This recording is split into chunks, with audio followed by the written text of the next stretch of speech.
Hello students, आज हम करने वाले हैं ईएमसी की वर्कशीट नंबर 9। अभी तक आपके 9 वर्कशीट्स आ चुकी हैं और ये 9th वर्कशीट रहेगी।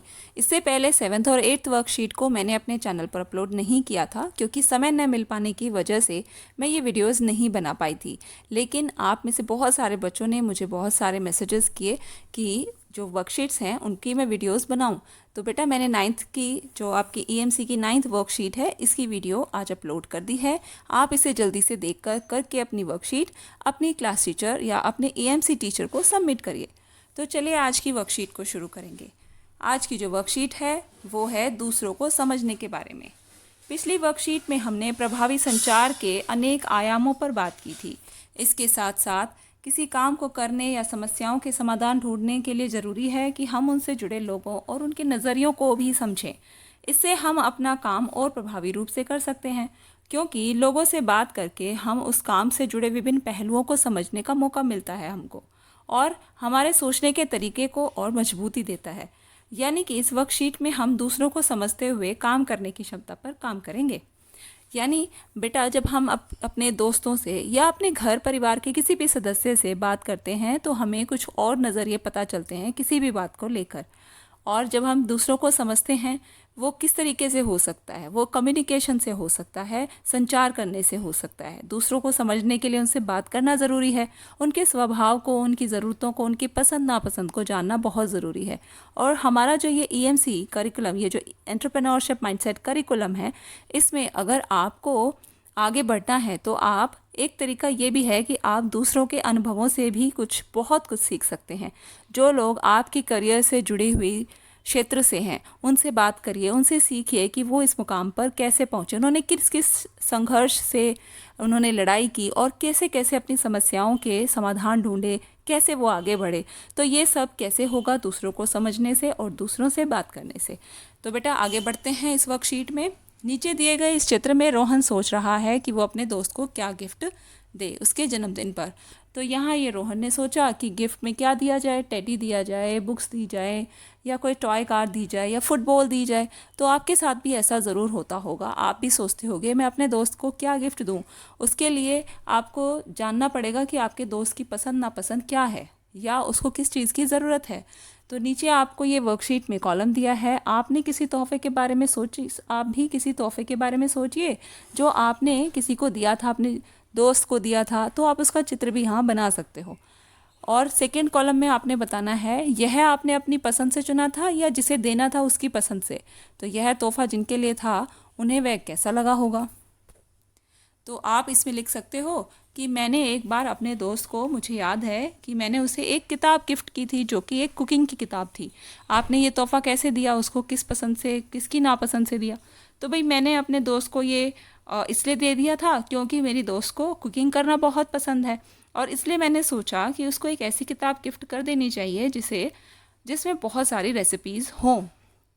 ठीक है, आगे चलते हैं। तो अगर आप इसमें पिक्चर ड्रॉ करना चाहते हो तो आप पिक्चर ऐसे ड्रॉ कर सकते हो। सपोज़ आपने एक बुक्स ही गिफ्ट की थी तो आप बुक्स बना सकते हो। ठीक है, मेरी ड्राइंग अगर ज़्यादा सही नहीं है बेटा, आप लोग अपने हिसाब से, आप अपनी जो है कोई भी जो आपने गिफ्ट दिया था अपने फ्रेंड को उस हिसाब से आप बना सकते हो। ठीक है, ये एक छोटा सा तरीका था। तो आगे बढ़ते हैं। यह चित्र देखिए और बताइए कि यह चप्पलें किसकी हो सकती हैं। इन्हें देखकर हम उस इंसान के बारे में क्या कह सकते हैं या जान सकते हैं। 2 मिनट का समय लेकर आप सोचिए ज़रा। तो बेटा आपने यहाँ चप्पलों की हालत देख के उस व्यक्ति के बारे में कुछ अंदाज़ा लगाया होगा कि वो कैसा होगा। आपको लग रहा होगा कि वो जो व्यक्ति जिसकी चप्पलें होंगी वो बहुत ज़्यादा मेहनत करने वाला व्यक्ति होगा, क्योंकि उसकी चप्पलों की हालत बता रही है कि वो जो है कितना काम करता होगा या कितना चलता होगा, कैसे रहता होगा, है ना। आप जानते हैं कि ये जो चप्पलें हैं बेटा ये किसकी हैं? ये महात्मा गांधी जी की चप्पलें हैं। और ये चप्पलें देखकर आपका अंदाज़ा सही निकला या नहीं? गलत ही होगा, है ना। तो इन चप्पलों को देख के आपको नहीं अंदाज़ा हुआ होगा कि ये महात्मा गांधी जी की चप्पलें हो सकती हैं। वो इतनी बड़ी पर्सनालिटी थे लेकिन फिर भी बेटा बहुत सादगी से रहना पसंद करते थे। तो हम किस आधार पर किसी व्यक्ति के बारे में कुछ धारणाएं बनाते हैं? तो इसका उत्तर लिखिए। हम किसी व्यक्ति के रंग रूप, उसके बोलचाल का तरीका, उसकी वेशभूषा या उसके वस्त्र आदि देखकर, वेशभूषा वस्त्र ही होते हैं वैसे, आदि देखकर उसके बारे में हम धारणा बना लेते हैं कि वो कैसा होगा, है ना। आगे दिया है, क्या किसी को देखकर उसके बारे में उसकी पसंद नापसंद, उसके स्वभाव, ज़रूरतों आदि के बारे में निश्चित रूप से कुछ कहा जा सकता है? ऐसा करने से क्या नुकसान हो सकते हैं, आपको ये बताना है। तो आप लिख सकते हो, नहीं, किसी को देखकर ही उसकी पसंद नापसंद, उसके स्वभाव या ज़रूरतों के बारे में निश्चित रूप से नहीं कहा जा सकता। कई बार हमारी धारणा बिल्कुल गलत साबित होती है। जैसे कि कोई व्यक्ति महात्मा गांधी जी की तरह बहुत सादगी से रहना पसंद करता है, या फिर कोई व्यक्ति विद्वान है और उसे बहुत सारी भाषाएं आती हैं अलग अलग देशों की, लेकिन वो स्वामी विवेकानंद जी की तरह सिर्फ अपनी हिंदी भाषा में ही बात करना पसंद करता है। आपने वो इंसिडेंट सुना होगा जिसमें स्वामी विवेकानंद ने एक विदेश में जाके एक स्पीच दी थी जिसमें प्रॉपर हिंदी में उन्होंने बात की थी। इसीलिए किसी व्यक्ति को सिर्फ देखकर इन बातों का पता लगाना बहुत मुश्किल होता है। आगे बढ़ते हैं। ठीक ऐसे ही गड़बड़ होती है जब हम सिर्फ अपने अनुमान पर या अपनी पूर्व धारणाओं के आधार पर लोगों के बारे में सोच लेते हैं।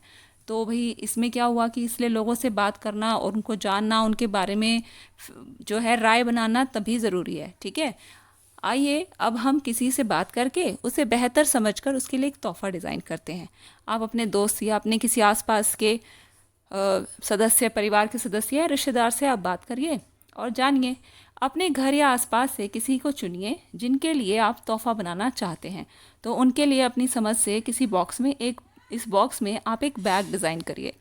तो सपोज़ आपने अपनी सिस्टर के लिए ये बैग बनाना चाहते हो या फिर अपनी सहेली के लिए बनाना चाहते हो, तो आप लिख देंगे कि यह बैग मैं अपने फ्रेंड या अपनी बहन के लिए डिज़ाइन करना चाहती हूँ। ठीक है, तो सपोज़ आपने कोई बैग डिज़ाइन किया और आपने कुछ इस तरीके का बैग उनको दे दिया। ठीक है, आगे बढ़ते हैं। आप इसका ड्राइंग बना सकते हो, क्योंकि मैंने इसमें ड्राइंग शेप में ही पिक्चर डाली हैं, इमेजेस ऐसे ही डाली हैं, तो आप ड्रॉ कर सकते हो ईजीली, कोई दिक्कत नहीं है। आगे आता है स्टेप 3। अब अपने साथी को यह चित्र दिखाएं और उनसे पूछें कि क्या यह बैग उनके अनुकूल है। इसके लिए आप उनसे नीचे दिए गए प्रश्न पूछ सकते हो। तो आपने वो बैग दिखाया जो हमने भी पिछले वाले पेज पे देखा था, और फिर आपने उनसे पूछा कि तुम इस बैग को इस्तेमाल कैसे करना चाहते हो।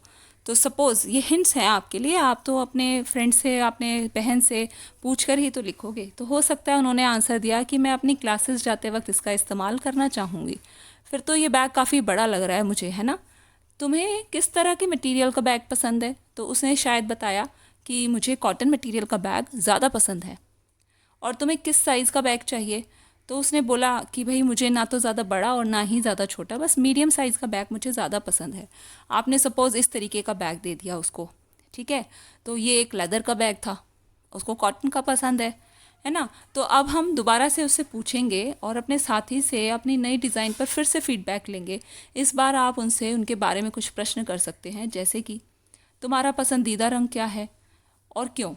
ठीक है, तो बता सकते हैं कि उनको जो है मेरा रंग जो है पसंदीदा जो है वो हरा है। ठीक, अपने खाली समय में तुम्हें क्या करना पसंद है और क्यों। तो शायद उन्होंने बताया हो कि मुझे खाली समय में अपनी वैदिक क्लासेस के लिए, ड्राइंग क्लासेस के लिए जाना बहुत पसंद है, कंप्यूटर पर प्रैक्टिस करना बहुत पसंद है। तुम्हारा पसंदीदा मौसम कौन सा है और क्यों। तो उसने कहा हो कि मुझे बसंत ऋतु का मौसम बहुत अच्छा लगता है, हर समय मुझे फूल दिखते हैं, वहाँ पे हरियाली दिखती है, मौसम बहुत अच्छा रहता है। तो सपोज़ आपने कुछ इस तरीके का बैग उसके लिए डिज़ाइन कर दिया, है ना। तो ये बैग ग्रीन कलर का भी है, कॉटन का भी है। तो इस तरीके से आप उसकी पसंद को समझ पाए और उसके लिए एक अच्छा सा बैग डिज़ाइन कर पाए, है ना। आगे देखते हैं, आपके द्वारा बनाए गए पहले और तीसरे डिज़ाइन में क्या फ़र्क है। आपके साथी को तीसरा डिज़ाइन कैसा लगा। तो आप आंसर लिखें कि मैंने ये जो पहला बैग दिया था और जो मैंने तीसरा बैग उसके लिए फिर डिज़ाइन किया, इन दोनों में फ़र्क क्या है। तो आप लिखिए कि मेरे साथी को तीसरा डिज़ाइन बहुत पसंद आया। उसका कारण यह था कि पहला डिज़ाइन मेरी पसंद का था, लेकिन तीसरे डिज़ाइन में मैंने उसकी पसंद, नापसंद, ज़रूरत और उसी के हिसाब से इस बैग को डिज़ाइन किया था। दूसरों को समझते हुए उनके लिए तोहफा बनाने का अनुभव कैसा रहा। तो आप लिखेंगे इसमें कि दूसरों को समझ के अपने साथी को मैंने जब समझा तो फिर उसके बाद मैंने बैग डिज़ाइन किया, और ये अनुभव मेरे लिए काफ़ी शानदार, काफ़ी सुंदर था, क्योंकि इससे मैंने बहुत कुछ सीखा और मैंने ये जाना कि लोगों से बात करके, उनके बारे में जानने के बाद ही उनकी पसंद वह ज़रूरतें पता चलती हैं। यह सब जानकर हमारा काम बेहतर तरीके से पूरा हो पाता है। तो यहाँ एक करेक्शन कर लेना, यहाँ जानने के लिए लिख देना जानने के बाद, ठीक है। तो ये वर्कशीट थी आपकी, ये जो बैग्स हमने डिज़ाइन किए थे इसको अगर आप ड्रॉ कर लोगे अपने वर्कशीट या अपनी नोटबुक में तो ज़्यादा अच्छा रहेगा, उससे आप भी देख पाएंगे कि कितना इम्प्रूवमेंट हमने किया है ना। तो आप किसी और तरीके से भी कर सकते हैं, आप कोई और जो है आपके आंसर्स हो सकते हैं। तो ये हिंट्स थे आपके लिए। तो बेटा ये वर्कशीट करिए, अच्छी लगी तो लाइक ज़रूर कीजिए, अपने फ्रेंड्स के साथ शेयर ज़रूर कीजिए। Thanks for watching.